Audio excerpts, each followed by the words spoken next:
The Sexorcist by Matthew Vaughn. The Sexorcist cups his hand around the top of his cigarette as he inhales deeply. He pulls the filterless cigarette out of his mouth and exhales a thick plume of smoke. Stoically he stands with a closed bedroom door behind him, from which the sound of crying bleeds through from the other side.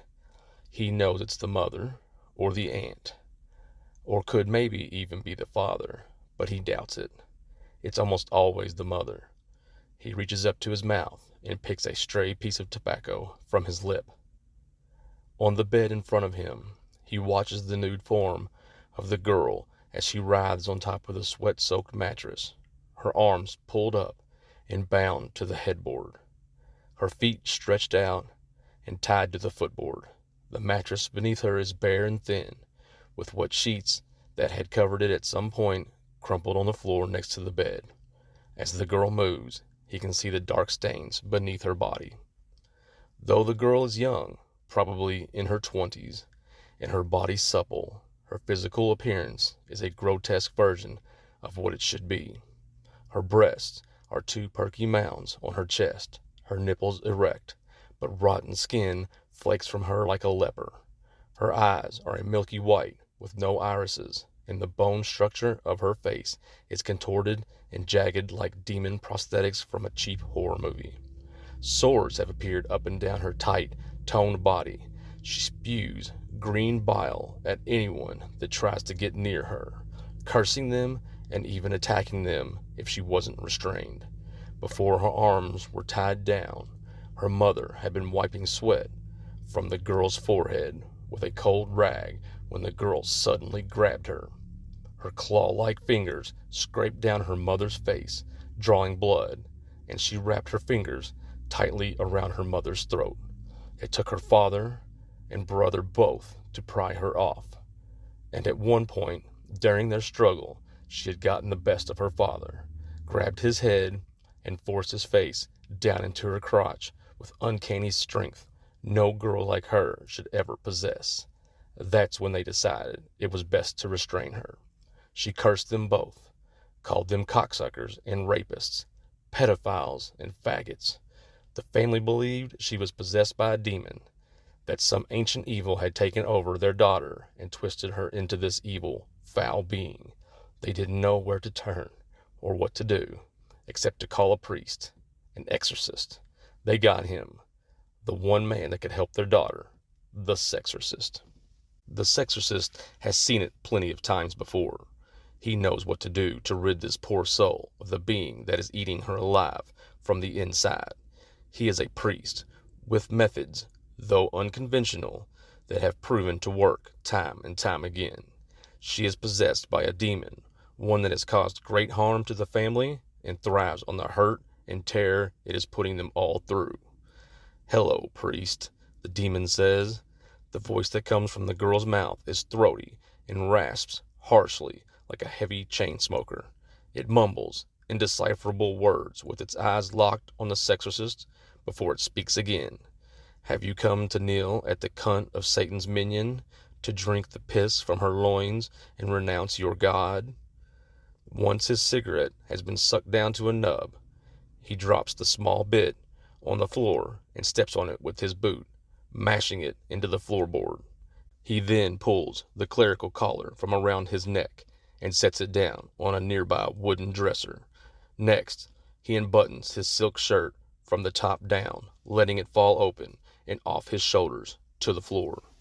"What the fuck do you think you can do to help this slut?" the demon asks with the girl's mouth.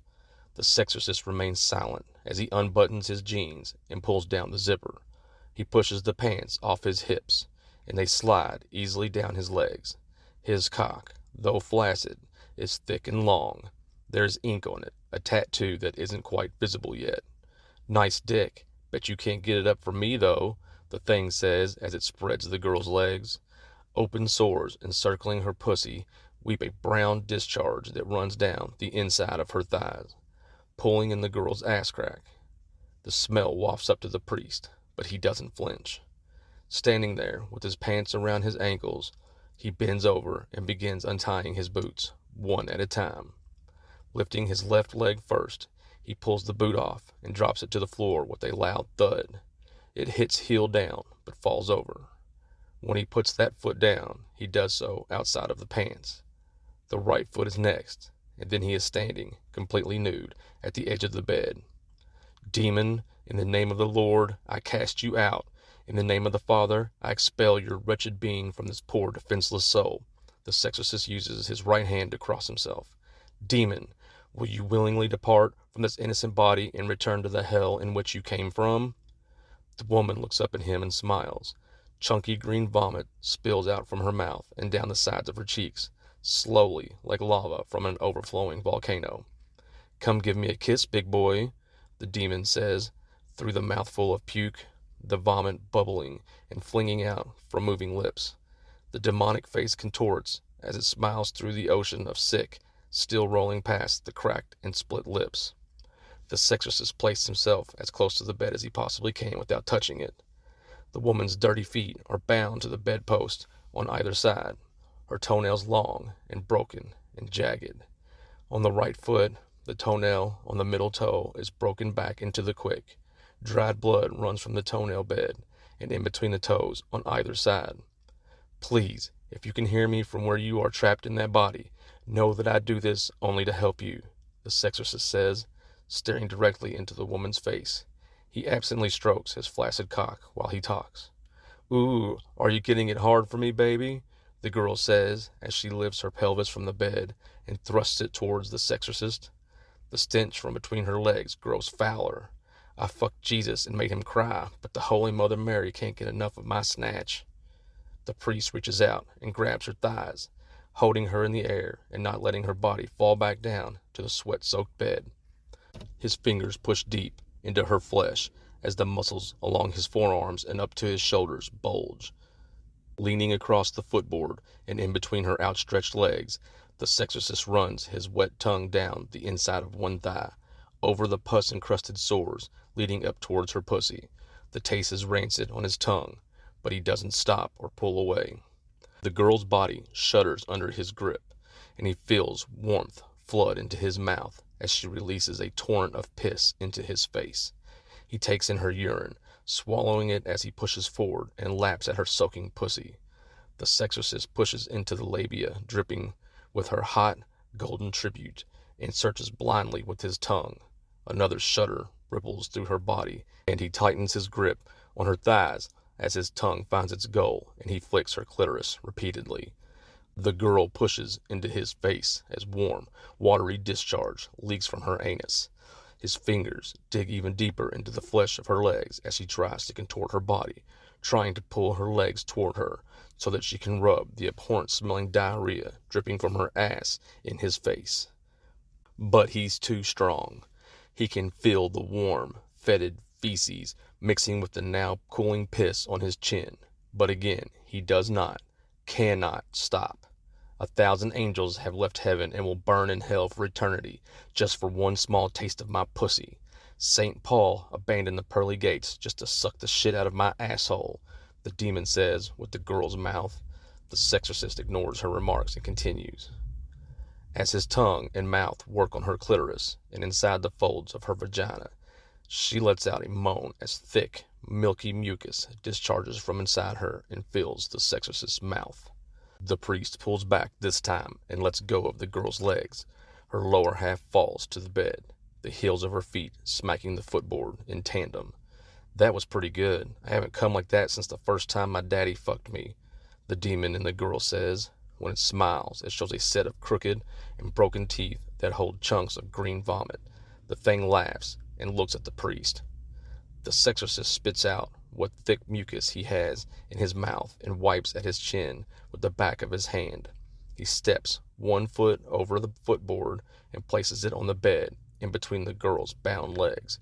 He grabs the wooden footboard for support and lifts his other foot over, the springs in the mattress groaning from the additional weight.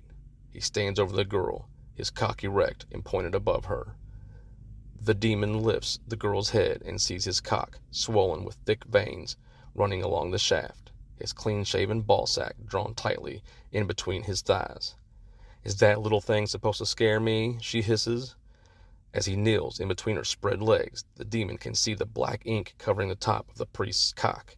It's a large cross, drawn fancy as you would see on a Gothic tombstone.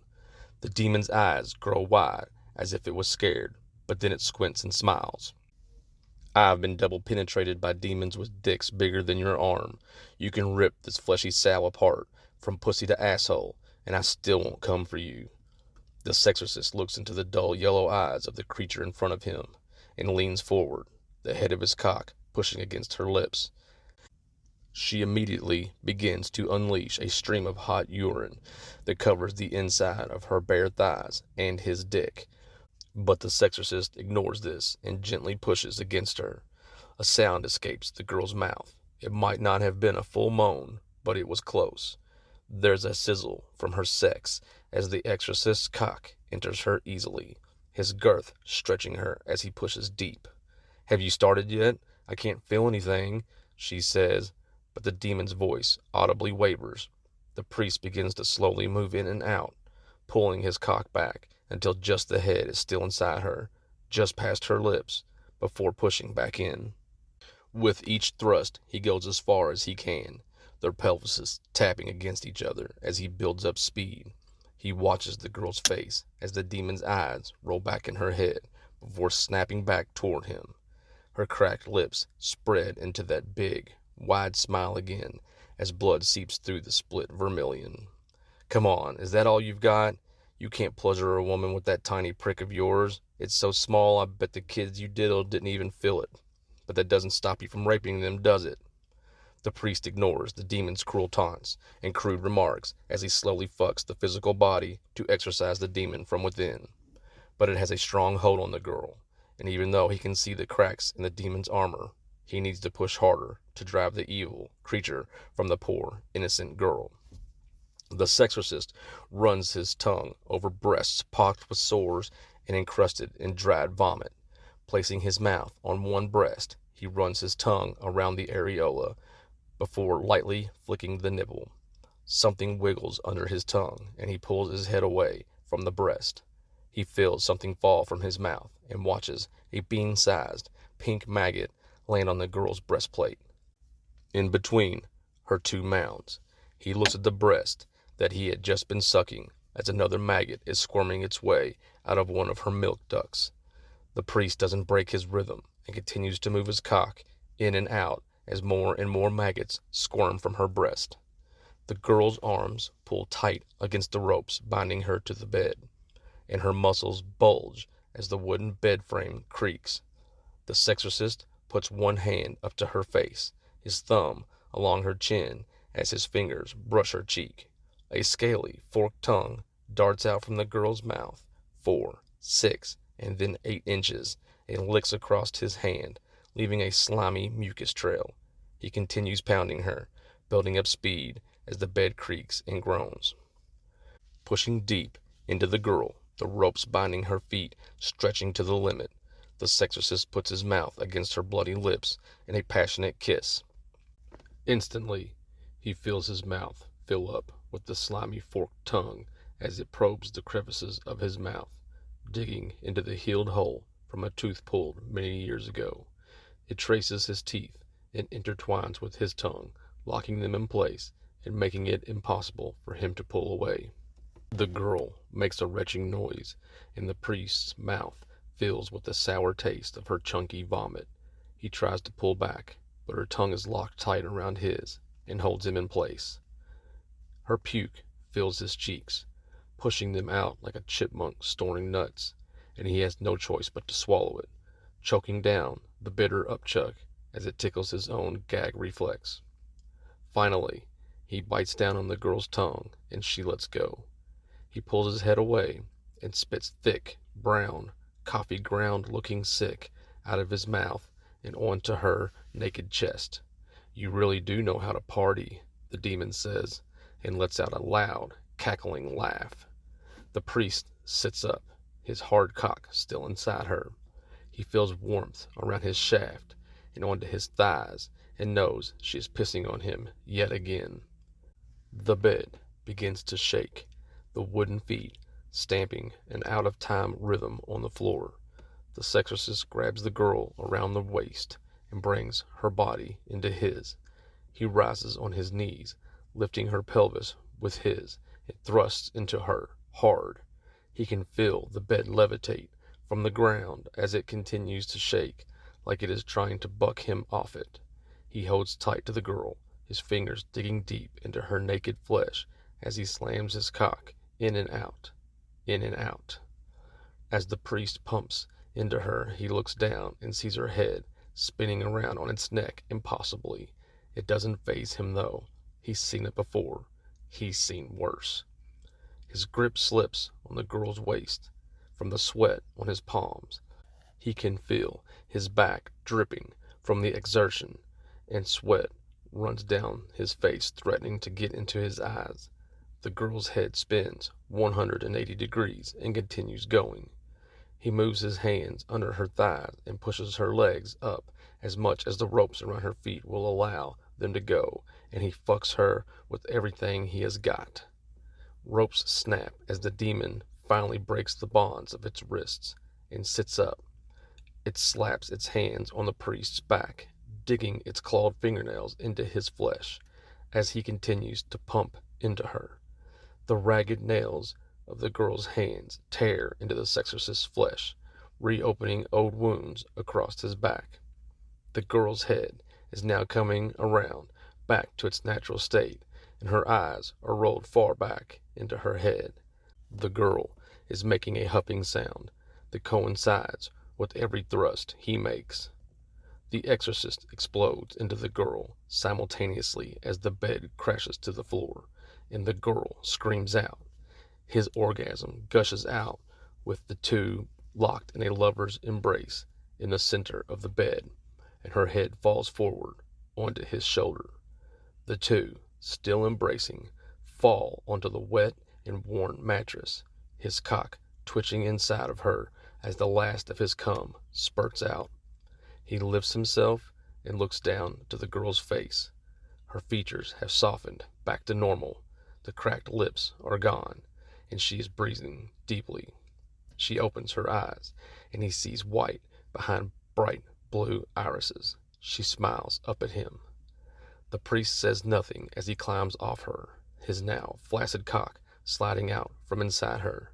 He turns from the girl and grabs his pants from the floor, digging around in one of the pockets for his cigarettes. He taps one out from the pack, fishes for his lighter, and once found, lights the cancer stick. He takes a long draw and tilts his head up and lets out a plume of smoke. He hears the girl stirring on the bed and feels a small, gentle hand touch his back, but he doesn't turn to her. He slips his legs into his pants, and with the cigarette clenched in his teeth, he shoves his feet into his boots. Once in place, he grabs his shirt from the floor, but doesn't put it on. The sexorcist stands and reaches over to the dresser to grab his collar before walking to the door. Turning the knob pops the lock out, and he swings the thin wooden door open. Outside in the hallway is the faces of many crying, concerned family members. They look to him for confirmation that he has done it, that he has fixed their daughter, and she is herself once again. He doesn't look at any of them as he pushes his way past them. He knows they'll know soon enough.